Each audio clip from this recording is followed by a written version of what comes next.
Breaking news we got today is that the human rights lawyer and activist Dele Farotimi was granted bail to the tune of 50 million naira on the defamatory suit filed against him by one Afe Babalola on the case of defamation. The question many Nigerians are asking: why would Dele Farotimi be on handcuffs for a civil case, while somebody like Yaya Bello on the fraud case, criminal fraud case of over billions of naira, walks like Jagaban freely, no handcuffs? This is a typical two-justice system we practice in Nigeria, and that is part of the impunity running deep in the system.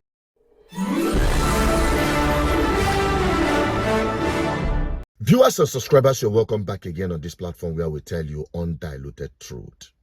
Still on Dele Farotimi, his arrest by the Nigerian corrupt system because of his exposition of the impunity running deep in the Nigerian justice system. I'll struggle and try my best to make myself anybody in Nigeria what hearing. So what was happening? So I decided that I'll situate the question within the context of the theme. Nigeria on trial. Does democracy matter? So if you ask me what was happening, I imagine that you're asking what was happening with Nigerian democracy. So I will take it from that point. I think what was happening before now is that Nigerian democracy, and don't worry, we'll tidy this up by the time we are coming to the end. I've got 20 minutes, I'm not likely to use it up, don't worry. I enjoy the sound of my voice, so I'll keep it short. So what was happening is very simple. Prior to 2023 election, what has been happening since 1999 is that the Nigerian people have grown largely despondent about our democracy. We'll define it later, don't worry. Our democracy is peculiarly Nigerian. It's not the same as yours. So we will explain that. So what's been happening is that the people have lost interest. They abandoned it. It became a space that was abandoned largely to the people who have taken over that space today, the charlatans, those who do not have the interest of the Nigerian people. In fact, the only thing that you will not find on their mind are the interests of the people. And this is clearly evidenced by everything you see when you look around Nigeria. The putrefaction you see, the decadence, the extreme poverty in the midst of plenty, the complete lack of ambition, what you would see in Nigeria was happening, and it was largely bedded in the pot of apathy. Now, that apathy was gotten out of a lack of faith in the system to deliver on its promise of free and fair election. That was one. But it was also found in the knowledge that the political class, and I stretch the bound of credibility when I use the word political and class in relation to the ruiners of Nigeria, it became evident to the people that regardless of which one of the parties happens to be in power, nothing ever changes about the lot of the people. It remained poor, it remained brutish, insecurity was normal. Whoever was in power, there was never going to be power. So the only thing that was certain for the Nigerian was that regardless of which one of the many political parties might be in power at any point in time, nothing was going to change. So in the midst of this, the Nigerians were generally disenchanted and disconnected from the system. In 2015, or in the lead up to the 2015 election, you had a coalition of men. I used to call them the thinking thieves and the unthinking thieves. The thinking thieves were generally those who were governing the state of Lagos. There is always a pretense that some work was being done. They will paint the bad roads, and they did a pretty good job of holding the press, influencing the press to give the impression that something was being done. So they were the thinking thieves. They would at least have a genuine budget, even though they would merely put the budget headings, and they would spend the money without doing the work. They would paint dilapidated buildings.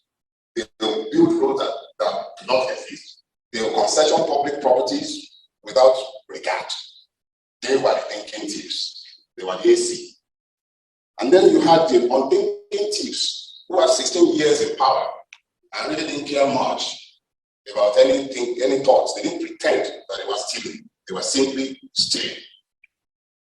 And in 2015, with the promise of change, the Nigerian people were deceived. The All Progressive Congress was formed, but the only thing progressive about that party has been the progression in stealing and the putrefaction of the Nigerian people. The complete dissipation of hope and the almost total loss of any illusion that Nigeria would be kept together without radical changes taking place. It took 7 years for the Nigerian people to come to the realization of the fact that something new had to happen. And that something new was what you saw in the lead up to the 2023 elections. The people of Nigeria took a decision to change things. So I come to the second part of what I've been asked to speak to. What happened?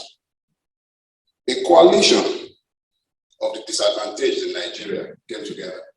When I say coalition, I'm speaking specifically to all the victims of Nigeria across the length and breadth of Nigeria. Because those who have benefited from the ruination of Nigeria come from across the length and breadth of Nigeria. They are not divided by ethnicity. They are not divided by religion. And they couldn't care less, sometimes even about gender. They are united in their purpose. And their singular purpose is the ruination of Nigeria to their own benefits and to the benefits of those who have aided them in the ruination of Nigeria.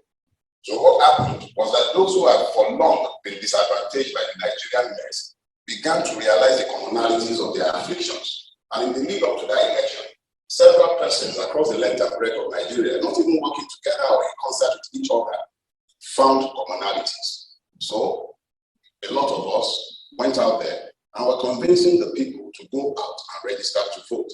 The fact that the Nigerian state had exposed itself shamelessly on October 20, 2020 at Lekki Toll Gate, where it shamelessly murdered an untold number of Nigerian youth, helped to mobilize the youth to become interested in the election.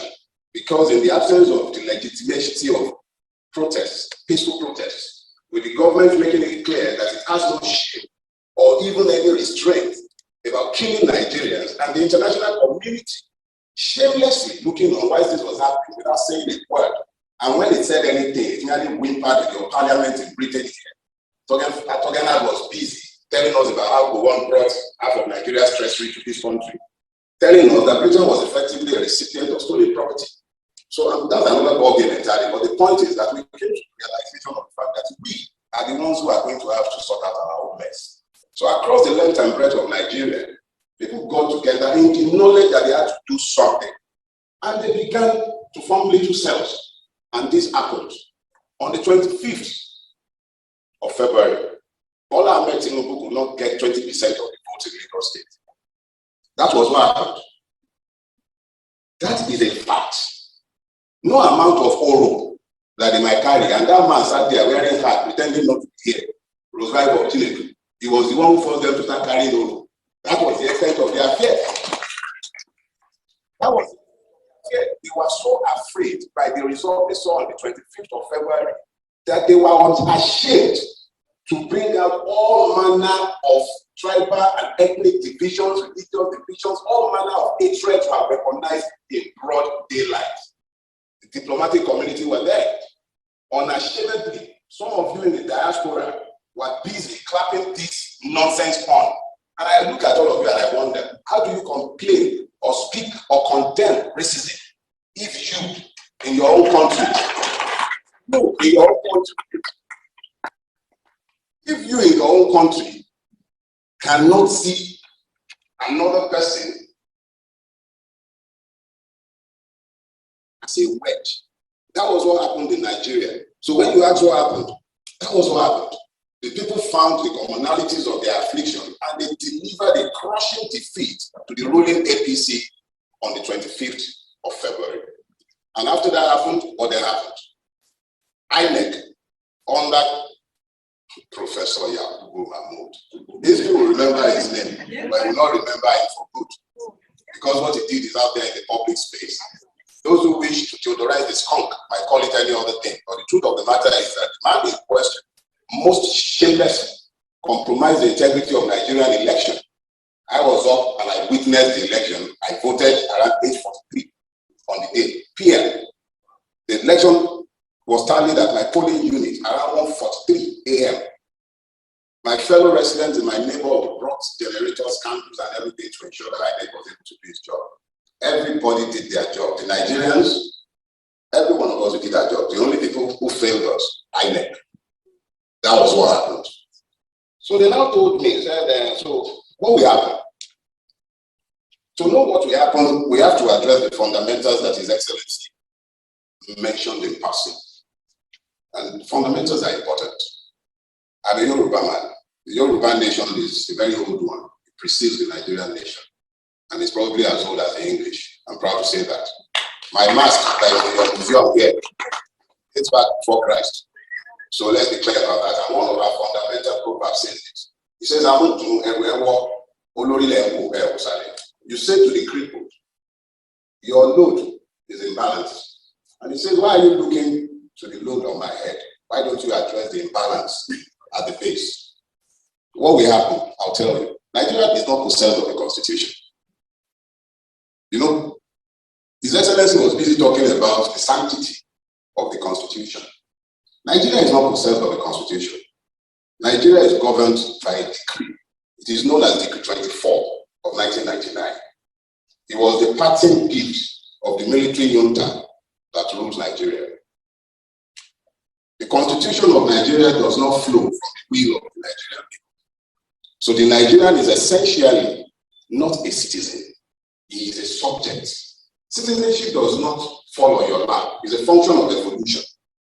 The British evolved their citizenship.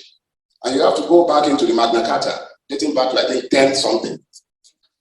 I'm not sure. I think it's about 10. I'm not sure that it's been a long time since I took courses in jurisprudence, but I do know that the basis of English or British citizenship is in the Magna Carta. It restrains the powers of the king and it forces him to be accountable for his powers. Every power given by law is limited by law. When a power is given by law and is unlimited by law, it simply means that that society is ungoverned by law. Nigeria is not governed by law. We might pretend that it is, and we have done fantastically well for the last 24 years, pretending that we're a democracy that is governed by law.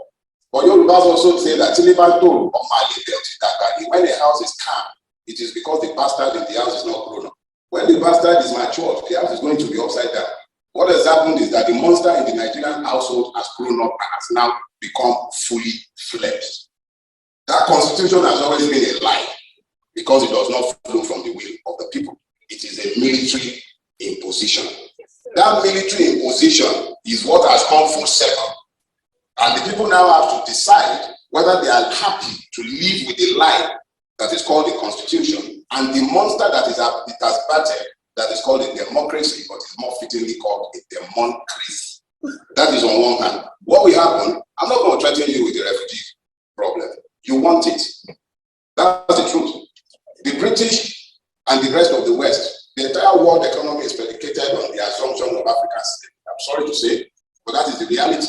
If we ever got our hearts together in Nigeria, our best and brightest would not be in this country. Slaving away at jobs that some of your people will not even think. We have brain drain, a major brain drain in my country. For you are the recipient and beneficiary of the very best and brightest of my countrymen. We send our children to come to school in your country and we train them at great expense.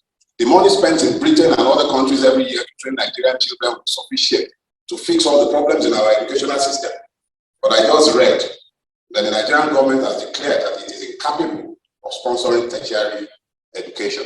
Question is, how many of the children of the Nigerian middle class, including myself, are to be found schooling within Nigeria? That is by design. It has taken our money to prop up the economy of the West. The idiocy of our rulers have assured that your countries are rich whilst we have remained poor. So I'm not here to ask Britain to help us. I don't expect you to help us. I expect no help. But I am here to let those of you who live in this country, Nigeria, to live here. You need to get up to the idea that you have been blessed and fortunate enough to escape the mess in our country, and you are here. You are in a society that works to an extent.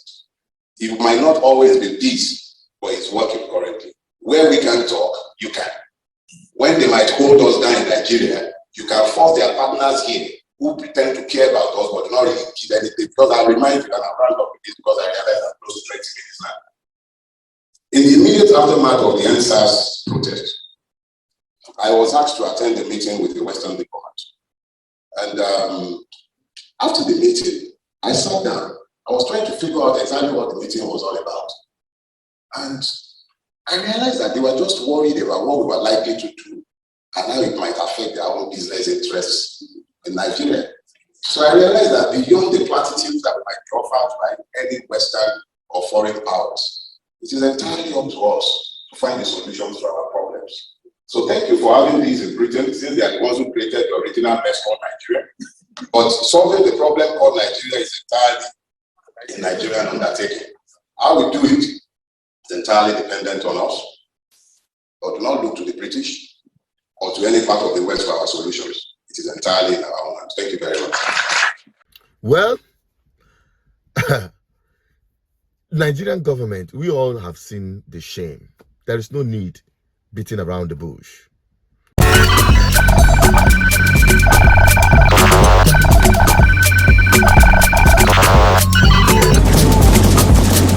GGN, uniting the people for good governance.